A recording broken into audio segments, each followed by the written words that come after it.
Bonsoir, bienvenue sur Histoire de rêver. Ce soir, je vais vous conter une histoire du livre Fantôme japonais, tiré du recueil de Lafcadio Hearn.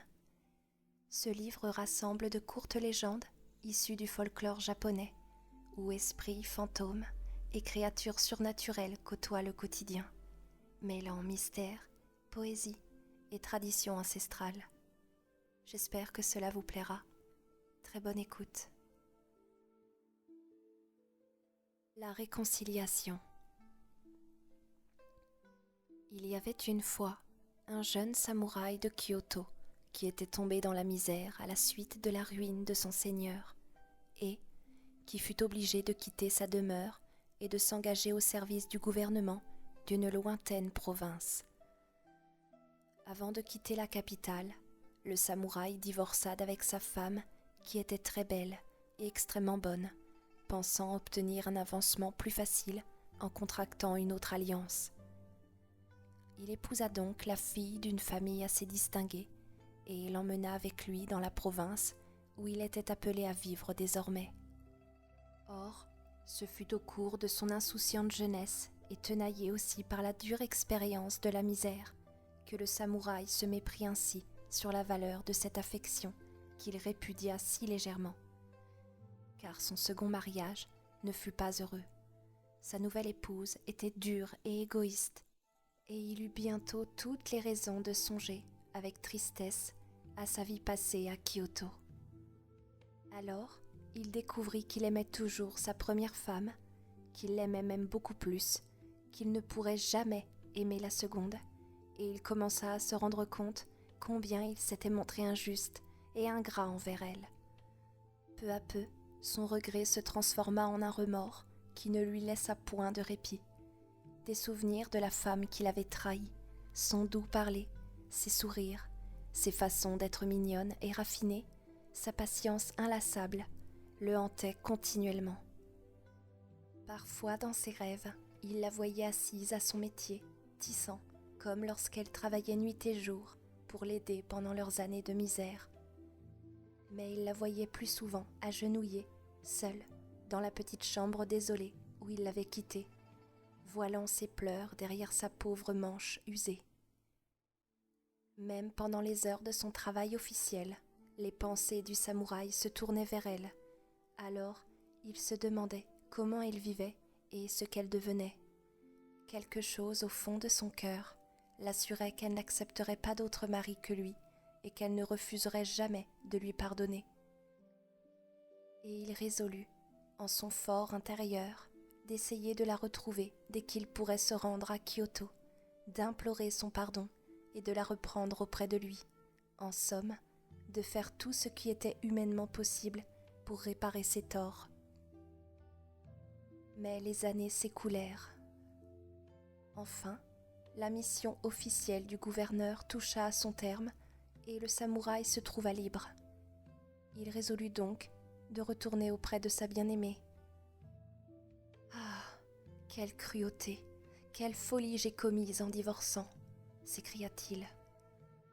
Il renvoya sa seconde femme dans sa famille, car elle ne lui avait point donné d'enfant, et, se hâtant vers Kyoto, il se mit à rechercher son épouse d'autrefois, sans même prendre le temps de changer son costume de voyage. Lorsqu'il parvint à la rue où elle vivait jadis, il était déjà tard, et la nuit était tombée, la nuit du 10e jour du 9e mois. La ville était aussi silencieuse qu'un cimetière, mais grâce au clair de lune très brillant, il put trouver son ancienne maison sans aucune difficulté. Elle paraissait abandonnée, de hautes herbes poussaient sur le toit. Il frappa contre les portes à glissière, mais personne ne lui répondit. Puis, s'étant rendu compte que les portes n'avaient pas été fermées de l'intérieur, il les poussa et entra. La chambre principale était vide, il n'y avait pas de natte à terre, un vent glacial soufflait par les crevasses du plancher, et la lune brillait par une fente dans le mur de l'alcôve. Les autres pièces présentaient le même aspect délabré, la maison semblait inoccupée. Néanmoins, le samouraï résolut de visiter une dernière pièce à l'extrémité de la maison, une très petite chambre qui, jadis, avait été le lieu de repos préféré de sa femme. En approchant de l'écran qui la fermait, il tressaillit en constatant qu'une lumière éclairait l'intérieur de la chambrette. Il repoussa l'écran et ne put retenir un cri de joie, car il aperçut sa femme qui cousait à la clarté d'une lampe qui coiffait un abat-jour en papier. Au même instant, ses yeux rencontrèrent les siens, et spontanément, elle l'accueillit avec un sourire illuminé de bonheur, lui demandant seulement « Quand donc êtes-vous arrivé à Kyoto ?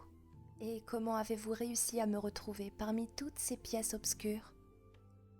Les années ne l'avaient pas changée. Elle paraissait aussi jeune et aussi belle que dans le souvenir le plus doux qu'il conservait d'elle. Mais, plus douce encore que tout souvenir, la musique de sa voix lui parvint remplie d'un tremblement de joie émerveillé. Alors il prit place joyeusement à ses côtés et lui raconta tout, lui avoua qu'il s'était amèrement repenti de son égoïsme et qu'il avait été très malheureux sans elle.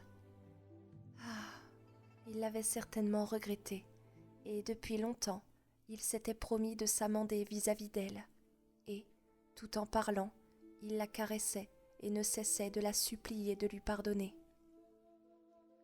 Elle lui répondit avec une douceur aimante, selon le désir de son cœur, en l'implorant de ne plus se reprocher quoi que ce fût. Elle lui dit qu'il avait eu tort de s'astreindre à souffrir à cause d'elle, car elle avait toujours senti qu'elle n'était pas digne d'être sa femme. Cependant, elle savait que, s'il s'était séparé d'elle, ce n'avait été que poussé par la misère, et que tant qu'ils avaient vécu ensemble, ils s'étaient toujours montrés très bons, et elle, de son côté, n'avait pas cessé de prier pour son bonheur. Mais en admettant même qu'il pût y avoir une raison de parler de réparation, cette honorable visite qu'il daignait lui faire suffisait amplement à la consoler de tout son chagrin passé, car quel bonheur plus grand pouvait-elle connaître que celui de le revoir ainsi, ne fût-ce même que pour un instant. « Pour un instant », répondit-il avec un rire joyeux. « Dis plutôt pour la durée de 100 existences, ô ma bien-aimée, car, à moins que tu me le défendes, je reviens vivre avec toi pour toujours. Oui, pour toujours. Rien ne nous séparera plus désormais. Aujourd'hui, je possède des amis et des ressources. Nous n'avons plus à craindre la pauvreté. Demain, on m'apportera ici toutes mes richesses et mes domestiques viendront te servir. Et nous embellirons cette maison. Si je suis venue ainsi ce soir, sans même changer de vêtements, c'est parce que j'étais poussée par un impatient désir de te revoir et de te dire tout cela. » Elle parut très contente de ces paroles et elle lui raconta à son tour tout ce qui était arrivé à Kyoto depuis son départ, tout, sauf toutefois ses propres chagrins dont elle refusait très doucement de parler. Ils bavardèrent fort tard de la sorte, puis elle le conduisit vers une chambre plus chaude, donnant au midi, et qui avait été jadis leur chambre nuptiale. « N'as-tu personne dans la maison pour t'aider ?» demanda-t-il, en la voyant lui préparer sa couche. « Non, » dit-elle en riant joyeusement. « Je n'avais pas les moyens d'avoir une domestique, alors j'ai vécu toute seule. »« Demain tu auras plusieurs domestiques, » dit-il, « des domestiques excellents, et tout ce dont tu pourras avoir besoin. » Alors ils s'étendirent pour se reposer, mais non point pour dormir, car ils avaient encore trop de choses à se dire, et ils parlèrent du passé et de l'avenir jusqu'à l'aube naissante. Puis, involontairement, le samouraï ferma les yeux et s'endormit. Lorsqu'il s'éveilla, le jour filtrait par les crevasses des volets à glissière, et, à sa stupéfaction, il se vit étendu sur les planches nues d'un parquet moisi. Avait-il simplement fait un rêve ? Non, elle était là, elle dormait. Il se pencha sur elle, la regarda et poussa un cri d'épouvante, car la dormeuse n'avait pas de visage. Devant lui, enroulé dans son linceul, gisait le cadavre d'une femme, un cadavre à ce point émacié qu'il n'en restait plus rien que des ossements et une longue chevelure noire tout emmêlée. Alors, lentement, tandis qu'il se tenait tout grelottant d'horreur au soleil, son épouvante céda à un désespoir si affreux, à une douleur si atroce, que sa pensée s'accrocha en dépit de tout à l'ombre moqueuse d'un doute. Feignant ne pas connaître le voisinage, il se fit indiquer le chemin jusqu'à la maison où sa femme vécut. « Il n'y a personne dans cette demeure, » dit la personne qui l'interrogea. Elle appartenait à la femme d'un samouraï qui quitta la ville voici de longues années. Il divorça d'avec elle afin d'épouser une autre femme plus riche, et elle en ressentit un tel chagrin qu'elle en tomba gravement malade. Or, elle n'avait point de parents à Kyoto et personne pour la soigner.